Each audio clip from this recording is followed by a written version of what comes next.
Welcome back, it's Nine, and today we have quite the set of topics to discuss. I really want to go into this Outriders game coming to Xbox Game Pass on day one. We're hearing about Sekiro possibly being on PS Plus games or coming to Xbox Game Pass based on this insider. And lastly, we'll be talking about Ghost of Tsushima and how its completion rate is very high. Now, before we get into that, if you haven't subscribed already, please hit that subscribe button, hit that notification bell to get notified about all my upcoming videos, and hit the like button. It helps the channel a ton. Now, let's get started with Outriders and how they have announced officially that it's coming to Xbox Game Pass. And this is straight from news.xbox.com. I'm thrilled to announce that Outriders will be available on console and Android phones and tablets via xCloud Gaming with Game Pass on day one. So this will be on April 1st. And I'm not really going to get into this article per se, but more so the discussion of, third-party games coming day and date to Xbox Game Pass. A lot of people were discussing this previous to this ever happening and saying that, well, it's not likely we'll ever see third-party games come day and date. And two things I'd like to say about this. Number one, I think that when it comes to Xbox Game Pass, it is a service that has to have fresh content on a regular basis. It's a service that's going to have their first-party studios, day and date every single time. And the only way Game Pass survives and has value really is for them to constantly update the catalog of games. So outside of first-party games, which we don't see that many first-party games dropping that frequently as of right now. Now, that may change in the future, but of course, naturally, they should be getting third-party games as well. Is it going to cost them a lot of money? Absolutely. Microsoft has the money to pay for virtually any third-party game to come day and date to Xbox Game Pass. For the right price, there's no way that anybody who's making these games, whether it be Capcom, Square Enix, Take-Two, literally anybody, Rockstar, anybody that wouldn't take the money and put their game there. If it's a good deal, they're going to do it. Absolutely. So I don't think it's far-fetched to see something like this happen. And is it a bad thing? Not necessarily. I think that brings great value to Xbox Game Pass. And I think a lot of people who are, really ingrained in that ecosystem are going to be very excited about this. So my second point I want to bring up is Outriders is a games with services game, right? So it's comparable to, say, Destiny, Division, games like this. And as it stands, it's got a lot of competition, and it's not free to play. It's a game you pay to play, and that's just how it is. And when you have competition like Destiny 2, for example, which is free to play right now, obviously you got to pay for the expansions, which is a totally different story, but you get quite a lot of content for the free to play side of things, which is arguably the most popular game in that type of genre. And we have to question, does Outriders need Xbox Game Pass, or does Game Pass need Outriders? In my opinion, Outriders stands to benefit a lot from Xbox Game Pass because it's a game that I truly feel is going to die very, very quickly unless it goes the free-to-play route. You are not going to be able to compete with games like, say, Destiny 2. You're not going to compete with The Division. I understand The Division 2 is not a free-to-play game, but there have been sales that have been dirt cheap. I want to say it was like $5 or less at some point. So I think Outriders coming to Game Pass is not necessarily the biggest deal in the world, but I mean, they need it. They need to be able to put their game out there and for a lot of people to try it in hopes of retaining an audience. Because without this kind of exposure, it questions whether they'll ever retain an audience, especially with games like Destiny 2 and The Division 2. But that's just my opinion on that. I do think, obviously, this is a pretty decent deal in terms of Xbox getting a third-party game day and date. It opens the doors and makes people wonder what else could they get day and date. Am I really impressed with Outriders? Absolutely not. To me, this wouldn't make me subscribe to Game Pass, if I'm being honest. I have a Game Pass subscription, but if I wasn't subscribed, this wouldn't make me go out and get a subscription. Not for Outriders.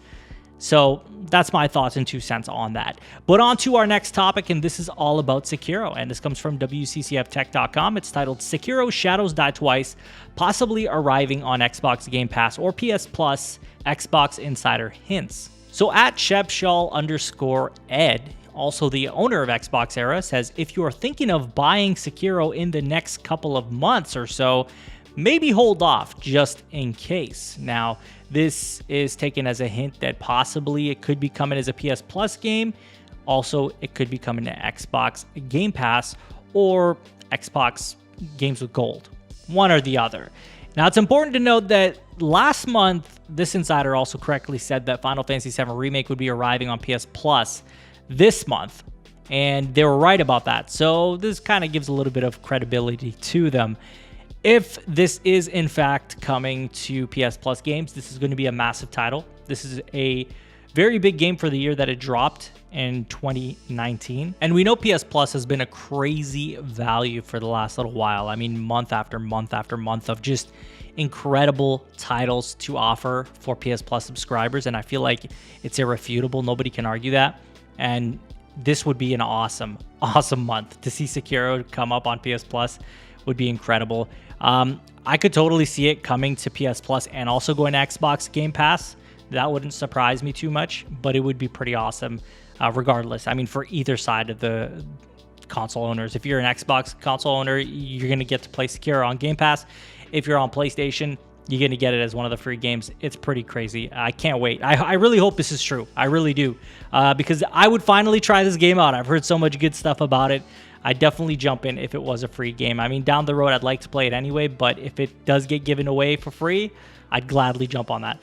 All right, so on to our last topic, and this is all about Ghost of Tsushima. This comes from PushSquare.com, titled, Over Half of Players Completed Ghost of Tsushima's Campaign. My goodness, guys.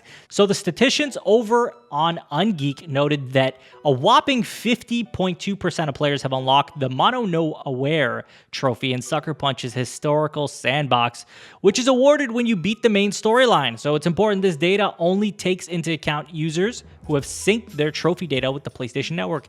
So you guys need to understand that while there could be people who don't sync their trophies or play offline, they could have completed this game as well. And there also could have been people who didn't complete this game who don't play online at all or sync their trophy data, which I don't think would actually change that much. I don't think there's that many people that do that. I do understand there's a population of people that do, but for the most part, I'd say majority of people who own PlayStations have access to the internet and are probably connected in one way or another at some point. Now, it's important to also note that the only game that has a higher completion rate is Marvel's Spider-Man on the PS4, which is at 50.8%.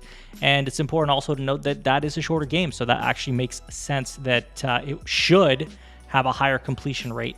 With that said, guys, this is pretty crazy. Ghost of Tsushima came out of nowhere. You know, there was hype behind it, but I would say when I was making content on Ghost of Tsushima, I wasn't really getting that many views on it. People didn't seem as excited in mass quantities, but it turns out that this game is just killing it. Incredible game, incredible story, you know, a lot of hype around it after playing it, and I think Ghost of Tsushima 2 is going to have a lot of fans, and I mean a lot of fans, and it's going to break records when it does drop, because now they've proven that Ghost of Tsushima is a good IP.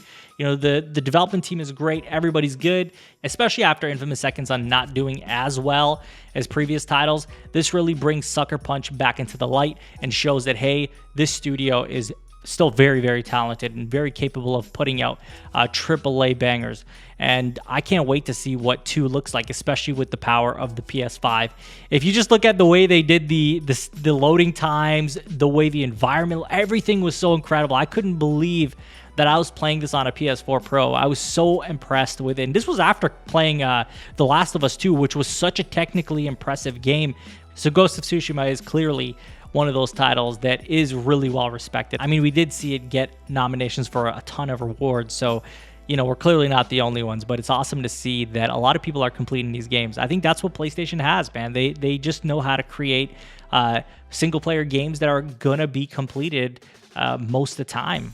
And I think that's pretty incredible. Not many games can say that. Like, if you look at Red Dead Redemption 2, for example, they sit below 30%. Obviously, a very long game and definitely not for everyone, but this is a Rockstar title we're talking about. So, pretty incredible. I can't wait to see what else they do, especially with the PS5's power. It's going to be awesome. But that's all I have for you guys in today's video. I'd love to hear from you guys about this Outriders game coming to Xbox Game Pass. What do you make of that? Do you think we're going to see more third-party titles come to Xbox Game Pass day and date? And when I say third-party, I mean like big AAA titles. Outriders is technically a AAA title, so we'll say, you know, any more AAA titles in that vein. What do you guys think about this Sekiro rumor allegedly coming to PS Plus or possibly Xbox Game Pass? And lastly, are you as excited as I am to see that Ghost of Tsushima has an over 50% completion rate? Let me know in the comments. And as always, if you have not subscribed already, please hit that subscribe button, hit that notification bell to get notified about all my upcoming videos, and hit the like button. It helps the channel a ton. You can follow me on Twitter and Twitch. Links will be in the description. And share this video with a friend. I will talk to you all on the next one. Take care.